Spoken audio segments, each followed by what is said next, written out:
চেঙেলীয়াঝাৰত ৰাইজৰ অনুৰোধ আবেদ আলীক আগতে দিয়ক PM গৃহ। প্লাষ্টিকৰ চালিৰ তলত 4 মানৱ প্ৰাণী, অনাময়ৰ নামত পালে টেংকি নোহোৱা শৌচাগাৰ। পঞ্চায়তসমূহত আৰম্ভ হৈছে PM গৃহ ৰূপায়ণৰ ব্যৱস্থা।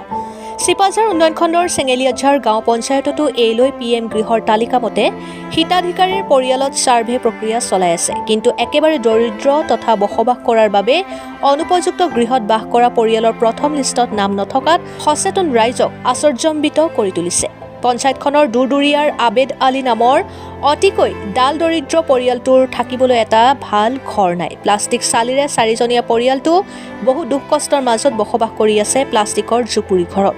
বৰষুণ দিলে উজাগৰি কটাব লাগে। এনে পৰিয়ালক ৰাইজে আগতে গৃহ দিবলৈ অনুৰোধ জনাই অহাৰ পিছতো পঞ্চায়তখনত সদ্যহতে ৰূপায়ণ হ'বলগীয়া লিষ্টত নাম নথকা বুলি জানিব পাৰি পৰিয়ালটোৰ লগতে ৰাইজ আশ্চৰ্যম্বিত হৈ পৰিছে। ৰাইজৰ অনুৰোধ, কণমানি সন্তান দুটাৰ জীৱনৰ নিৰাপত্তাৰ স্বাৰ্থত যিকোনো উপায়েৰে আবেদ আলীক আগতে গৃহ আবণ্টন দিয়ক। ইফালে জনস্বাস্থ্য কাৰিকৰী বিভাগৰ অনাময়ৰ বিনামূলীয়া 12,000 টকীয়া শৌচাগাৰৰ নামত পালে টেংকি নোহোৱা শৌচাগাৰ, যাৰ বাবে দুৰ্গন্ধত পৰিয়ালটো বসবাস কৰাত অসুবিধাত পৰিছে। এনে দৰিদ্ৰ পৰিয়ালটোৱে আজিও নাপালে অৰুণোদয় আঁচনি। ৰাইজৰ অনুভৱ, দৰিদ্ৰৰ বাবে যেন চিন্তা কৰোতা কোনো নাই। পিছে বুভুক্ষু আবেদ আলীৰ দুখত বিভাগৰ বিষয়া কৰ্মচাৰীৰ হৃদয় গলিবনে?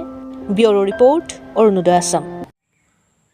মই এতিয়া থাকবাৰ কাৰণে ঘৰ নাই, ঘৰৰ গোটেই বানপানী হৈ বৰষুণ দিলে এই ত্ৰিপল টনি দি আছোঁ। এতিয়া বৰষুণ দিলে তথাপিতো পানী পৰে, চলিকেইটা ছটা দি ৰাখিব লাগে। গতিকে মোক ফাৰ্ষ্ট লিষ্টতে ঘৰটো লাগে আৰু চলিকেইটা পঢ়া খৰচৰ কাৰণে অৰুণোদয় লাগে। মই এইখিনিয়ে অনুৰোধ কৰিছোঁ আৰু ঘৰটো পাবা লাগে। এইটো মানুহে ঘৰ নাই, আমি ৰাইজে নাপালেও কথা নাই।